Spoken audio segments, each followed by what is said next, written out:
Sentido y sensibilidad. Escrito por Jane Austen. Capítulo 9. Las Dashwood llegaron a instalarse en Barton agradablemente. La casita y el jardín, todas las cosas que las rodeaban, se les iban volviendo familiares, y la adaptación tan perfecta en Northland, que había sido su mayor encanto, era también perfecta allí. De un vivir casi más feliz en Barton de lo que fuera en Northland, desde la muerte del padre, Sir John Middleton, que las visitó cada día durante las primeras semanas y que no solía ver a la gente de su casa muy ocupada, se quedó sorprendido de ver que allí no se paraba un momento. Las visitas, excepción hecha de los dueños de Barton Park, eran pocas, pues a despecho de la repetida insistencia de Sir John, quien deseaba verlas más relacionadas con la gente de la vecindad, y de sus repetidos ofrecimientos de poner sus coches a disposición de ellas, el instinto de independencia de la viuda Dashwood dominaba los deseos de sus hijas de alternar en sociedad y logró mantenerse sin frecuentar a nadie que viviese a una distancia mayor de un simple paseo a pie. Y eran pocas las familias que pudiesen clasificarse en este grupo, y no todas conocidas. A 1,5 millas de la casita, caminando a lo largo de las ondulaciones del valle de Allenham, que arrancaba del de Barton, las muchachas en uno de sus primeros paseos descubrieron una respetable y antigua casa, que por recordarles algo el aspecto de Northland les interesó y provocó el deseo de conocerla. Preguntando, llegaron a saber que la dueña era una anciana de gran bondad, pero por desgracia de salud demasiado precaria para la vida social y que nunca salía de casa. Toda aquella región ofrecía agradables paseos.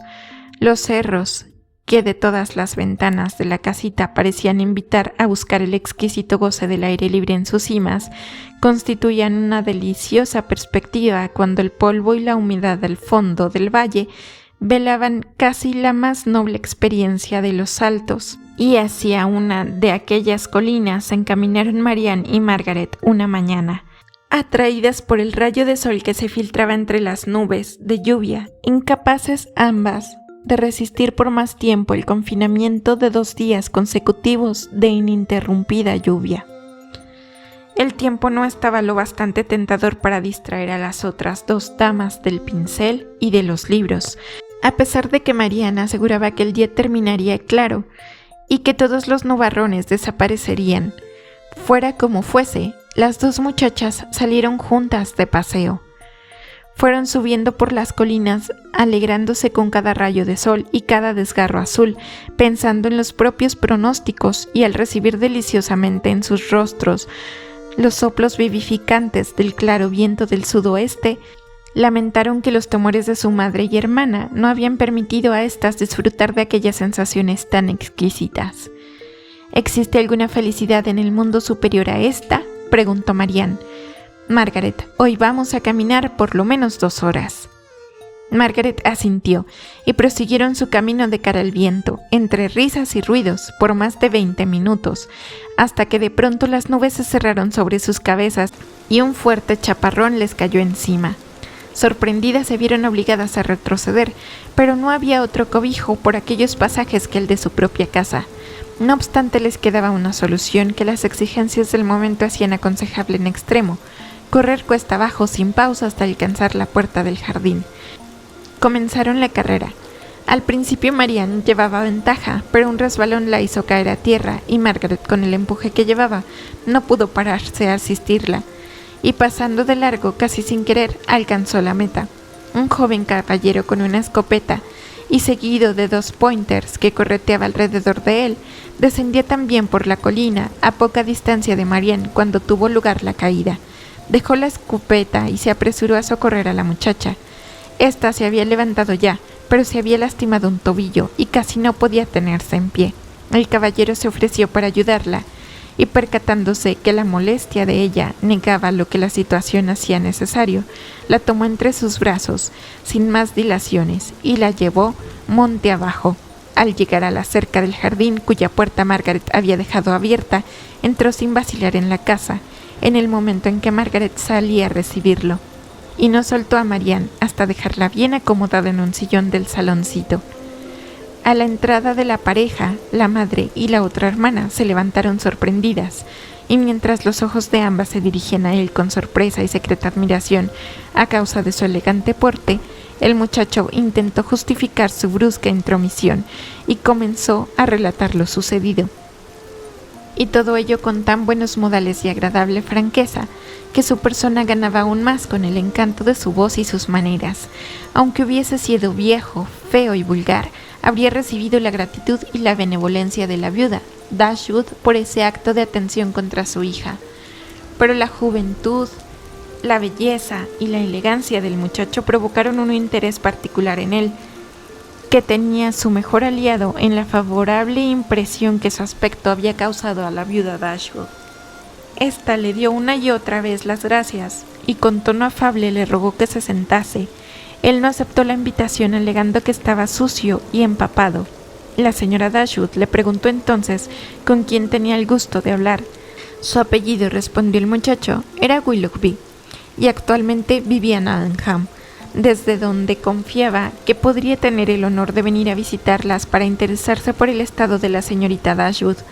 La autorización fue concedida inmediatamente, y luego el joven se retiró. Aquella súbita partida bajo la lluvia parecía hacerlo aún más interesante. Su belleza masculina, su porte agraciado se convirtió al momento en el tema de conversación de aquellas damas, que no disimulaban su admiración.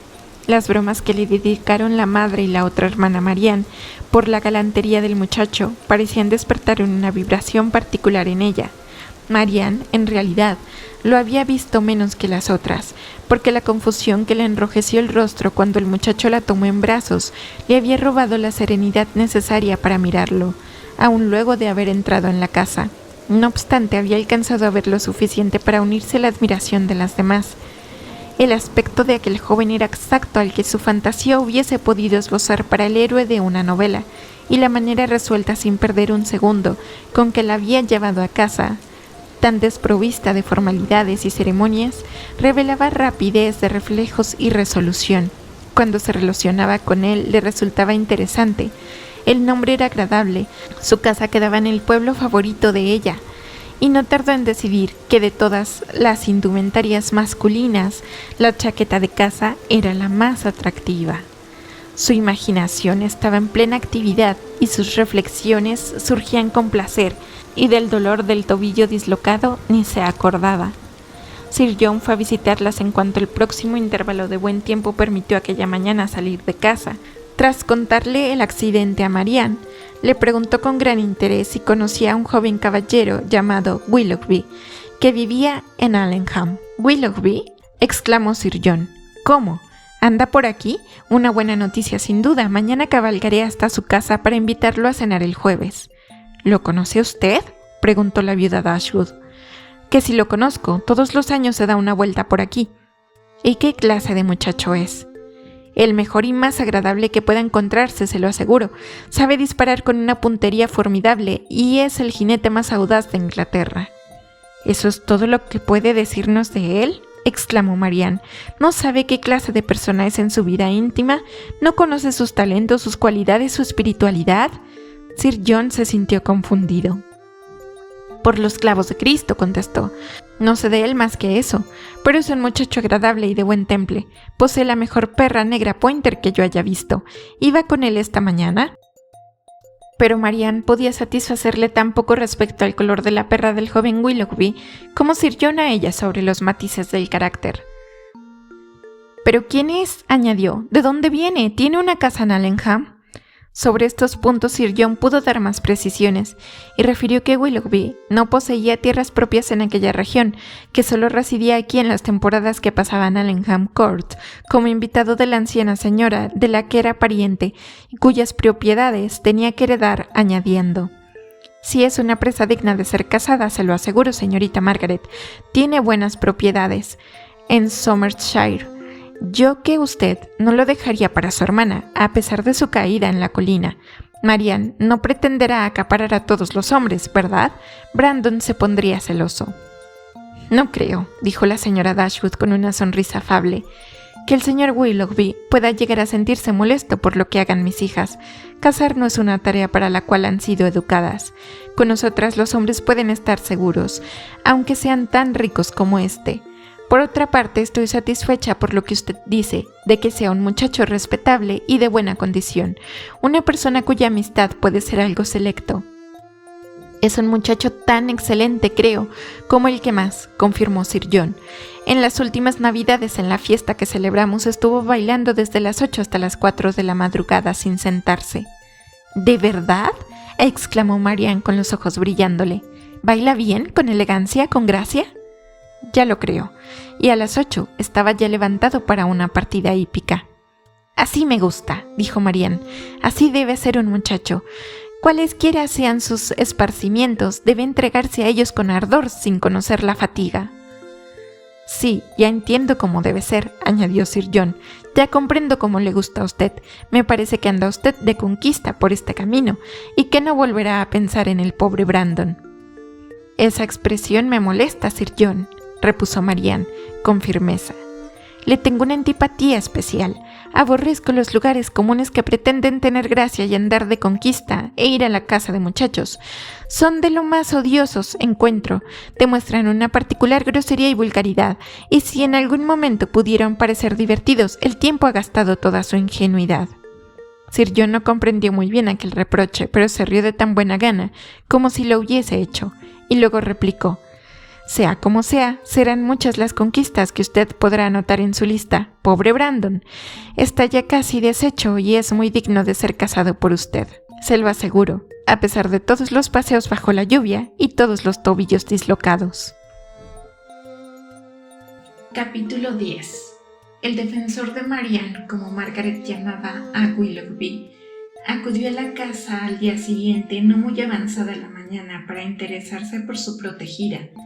Fue recibido por la señora Dashwood con algo más que cortesía, con una efusiva amabilidad, atribuible a la gratitud y sin duda también a lo que había referido Sir John del muchacho. Todo el transcurso de aquella visita no sirvió más que para revelar a éste la inteligencia, la elegancia, la correspondencia de los afectos y el bienestar doméstico de aquella familia, a la que por un accidente fortuito había conocido. Para quedar convencido del encanto personal de aquellas damas, no necesitó una segunda visita. La mayor de las señoritas Dashwood tenía una complexión frágil y delicada y una figura perfecta. Marianne era un detalle más gentil, si no tan correcta como su hermana. Como era más alta, llamaba más la atención. Su cara era tan bella que al usar los habituales lugares comunes de elogio, si se decía que era una hermosa muchacha, se faltaba menos a la verdad de lo que suele hacerse en tales casos. Tenía la piel oscura, pero de una transparencia que parecía resplandecer, las facciones correctas, dulce y atractiva la sonrisa, y en sus ojos muy oscuros fulguraba una vida, un espíritu y una avidez cautivadores. Con Willoughby, al principio, se había mostrado un poco recelosa, a causa sin duda de su confusión, al recordar la ayuda del muchacho, pero luego, cuando su espíritu se sintió más sereno, se dio cuenta de que, aparte de una perfecta educación, aquel joven caballero aunaba franqueza, vivacidad, y por encima de todo, se sintió encantada al saber que lo aficionaban la música y el baile. Le dirigió una mirada de simpatía como para asegurar al muchacho la satisfacción que le producía su visita. Solo fue necesario citar alguno de sus diversiones favoritas para decidirla a intervenir en la conversación. No podía quedarse en silencio cuando surgían temas semejantes, y al discutirlos no mostraba timidez ni reserva. Rápidamente descubría que el mutuo interés por la música y el baile parecía crear una complicidad de juicio con aquel muchacho.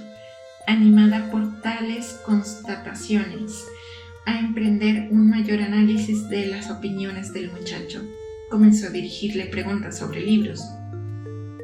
Los autores favoritos de ella eran mencionados en primer lugar y elogiados con términos tan efusivos que cualquier joven debía sentirse inclinado a reconocer la excelencia de tales obras, aunque antes las hubiese menospreciado.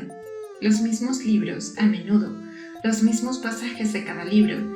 Eran adorados por ambos, y si surgía alguna diferencia, si alguna objeción era planteada, duraba hasta que la fuerza de los argumentos de ella y el brillar de sus ojos decían la última palabra. El muchacho abundaba en todas las opiniones de ella y procuraba participar de su entusiasmo, y antes de que terminase la visita conversaban ya con el tono familiar de viejos conocidos. «Muy bien, Marianne», dijo Elinor tan pronto se hubo marchado el joven. «Por esta mañana creo que ya es bastante. Procuraste indagar las opiniones del señor Willoughby en todos los terrenos importantes. Ya sabes ahora lo que opina de Cowper y Scott. Ya puedes asegurar que considera sus obras como se merecen. Puedes estar segura de que siente por Pope toda la admiración de rigor. Pero ¿cómo resultará soportable una amistad habiendo despachado tan rápidamente los principales temas de conversación? Pronto descubrirás que se te han agotado los temas. Con su próxima visita conocerás sus opiniones en materia de pintura y segundas nupcias, y luego ya no sabrás qué preguntarle». «Elinor», exclamó Marianne, «¿crees que son tan escasas mis ideas?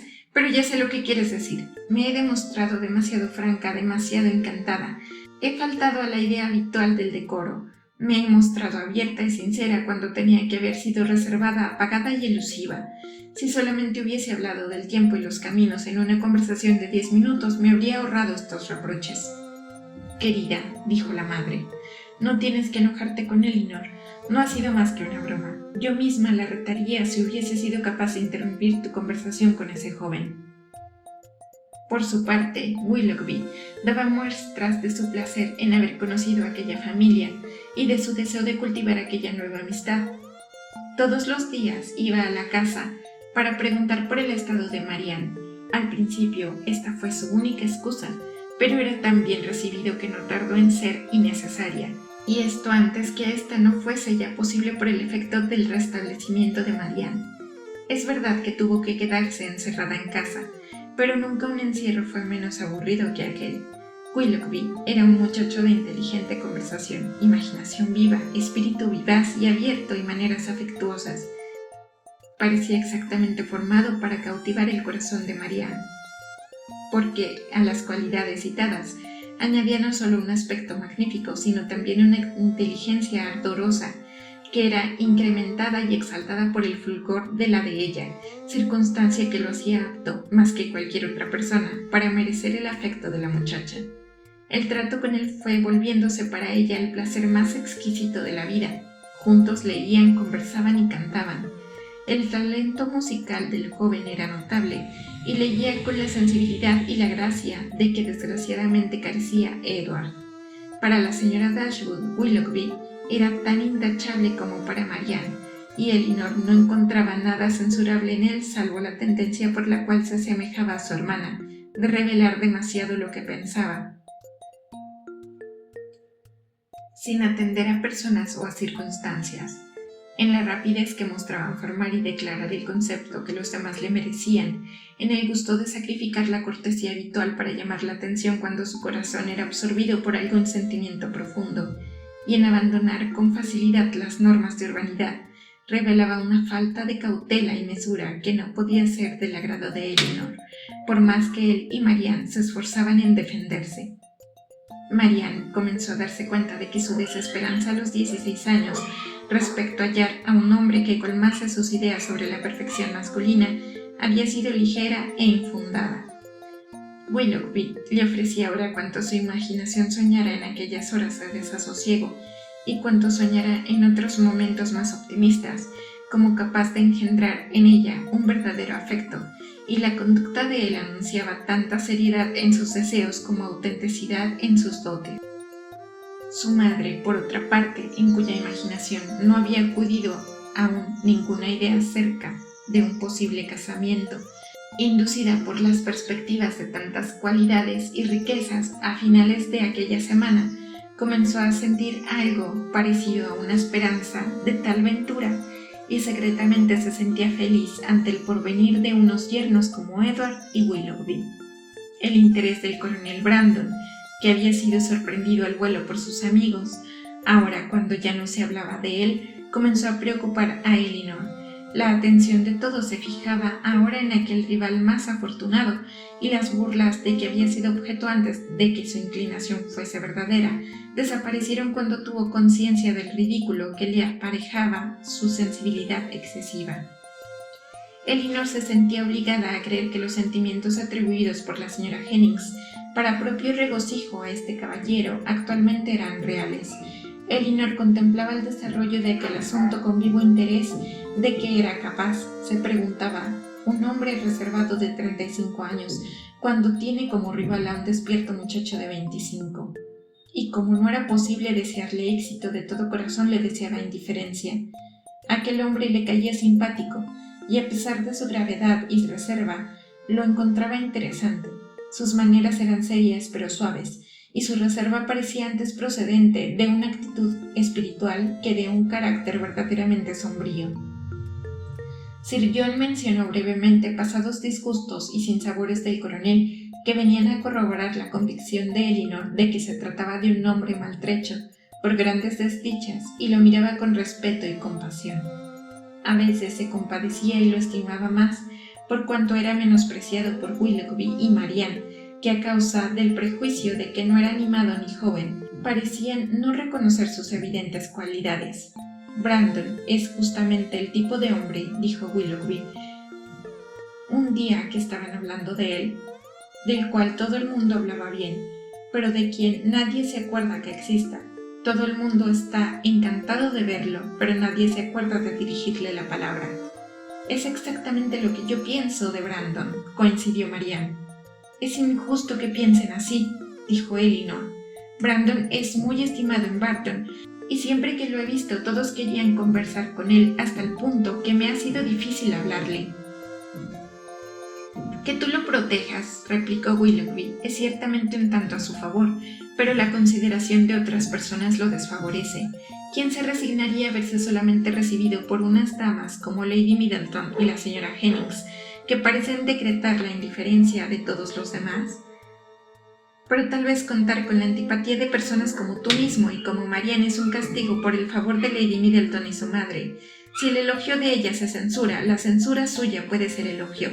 ¿Por qué no son ellas más obtusas que ustedes, injustos y llenos de prejuicios? En defensa de tu protegido, llegas a hablar con una desenvoltura excesiva. Mi protegido, como lo llamas, es un hombre sensible, y el sentimiento es algo que siempre me resulta atractivo. Sí, Marianne, aún en un hombre entre los 30 y los 40. Ha visto buena parte del mundo, ha viajado por el extranjero, ha leído y ha reflexionado mucho. Lo he encontrado en toda ocasión capaz de proporcionarme detalles de importantes cuestiones, y siempre contesta mis preguntas con una solicitud que revela buena educación y ánimo complaciente. Lo que quiere decir, exclamó Marianne con desdén, que te ha contado que en las Indias Orientales el clima es cálido y los mosquitos insulfúribles. Me hubiese contestado esto, sin duda. Se lo hubiese preguntado, pero justamente lo hice sobre cosas de las que tenía ya alguna referencia.